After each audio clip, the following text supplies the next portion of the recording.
Today we're going to talk about the future of transportation, specifically public transportation. I do want to get to the future of transportation and concepts like self-driving cars. What is that going to do to transportation? I think the whole concept of being able to choose another person in the universe and just swap places with them would be pretty cool. Haven't you ever flown into a place? I'm from Australia and I come into let's say I want to go to San Francisco. And I get off the plane and then I see people that are now boarding a plane to fly to Australia. And I just look at them and I'm like, why couldn't we just have switched places? It would have saved me so much time and you so much time. But anyways, we're not going to talk about that yet. We're going to talk about the future of public transportation. And we all take public transportation in very different ways. But what I want you to do is I want you to picture yourself. Whether you're getting public transportation and you're let's say just getting home after a day of work, or you're finding yourself, just getting across the city. Or you're the traveler, right? So there's always these two main kind of things. Kind of like at home, but not really knowing the place you're at, right? That applies to so many other forms of transportation and a lot of other ideas as well. And then the traveler, which is completely foreign and they're trying to get somewhere.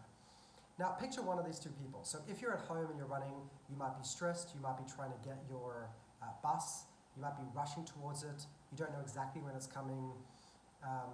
When you're stressed, time is relative. When you're stressed or when you don't have time, let's say your bus is coming in 2 minutes and you're just going to make it. If I ask you to pull out your phone from your pocket and open up a transportation app and search through a list of things, yeah, that's not happening. Or you're traveling, you've got a huge backpack and you'll be doing it for so many hours and you're trying to just get from one mode of transport to another, you're getting a bus to a ferry to a taxi, you're moving around and everything has to connect and you've just got so much weight on you and you might have both your hands full, you've got shopping, there's so many, think of these kind of times when you're taking it, we're talking about transportation in this area, public transportation. It's not like getting into a taxi or having your own car. The more leisure types of transportation, we're talking about all these different methods of trains, buses, taxis in random places where you don't speak the language, or you don't have their currency, ferries, things like that. You're rushed, you don't know many things. Put yourself into those shoes, right? And then ask yourself if the current ways of doing it are adequate. But instead of let's say dwelling on how it is nowadays, let's just jump into what it could be like with augmented reality.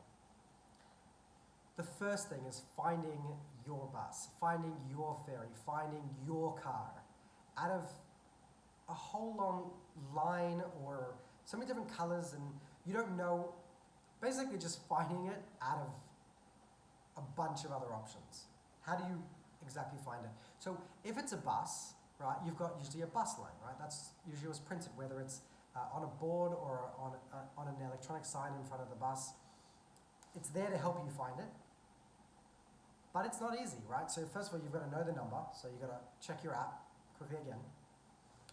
Then you've got to probably run through the list, run up and down of all the buses, whether you're looking at the little bus sign and seeing if the buses are stopping in this little 5-meter area, or there's a whole row of buses and you have to look at the sign, whether the sign's on, whether the digital sign is actually working today, things like that. It's not easy to find it. With augmented reality, we can actually highlight specifically your bus, your ferry, your car. Think of highlighting it, changing the color, so the whole thing glows or pulses, things like that. Or think of some the Sims thing. Remember, this is all just finding your option easily in the context, in this world, and showing it to me in a second. You'll see that this is familiar to AirTags or things like that. This concept of finding what you're looking for in the real world is a huge power of augmented reality. It's a contextual power. It's finding out what I need. If I'm looking at a phone, it's in a different context, right? So I can look at a list, I can see a description, I can see a number, I can see an identifier, but then I now have to map that to the real world. Whereas with augmented reality, it's doing the mapping for me.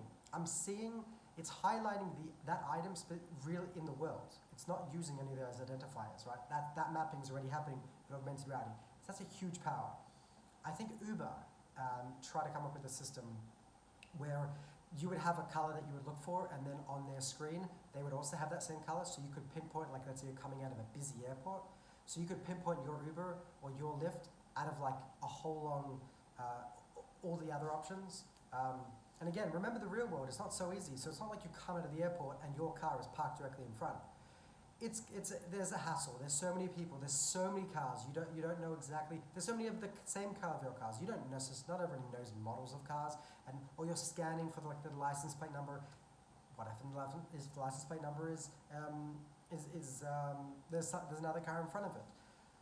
Augmented reality pinpoints that out of all the other items. Huge superpower.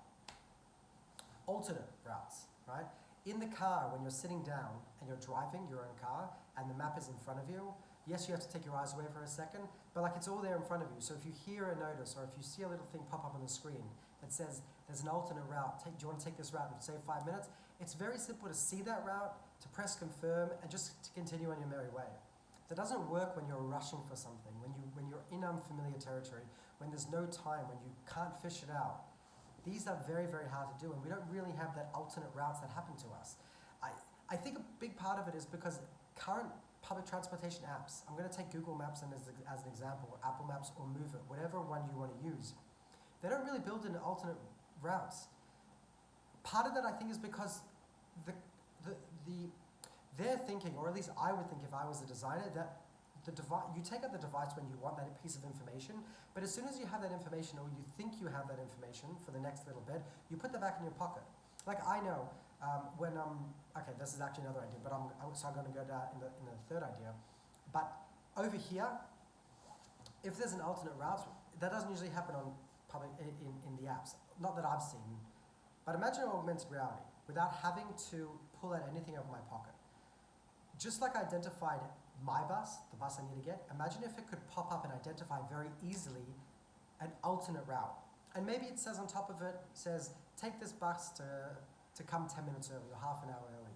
When you're relying on buses that are picking up other people and might get caught behind traffic lights, you might think you're getting to it, but missing it by a minute, or there being traffic on a route, could be the difference between you making your next bus, which means you make your appointment, or not making the next bus and not making your appointment, because every slight change has like a domino effect. So that's another thing that, you know, in buses, it's really good that they show us data real time. So I remember back in the day when I was catching buses at like 6:30 in the morning, I needed to go catch my bus. I would know how long it took to get to the bus stop, and I knew the schedule because I had to memorize it. If I had real time, that would be amazing, right? Because that helps you know, should I actually leave now or leave earlier?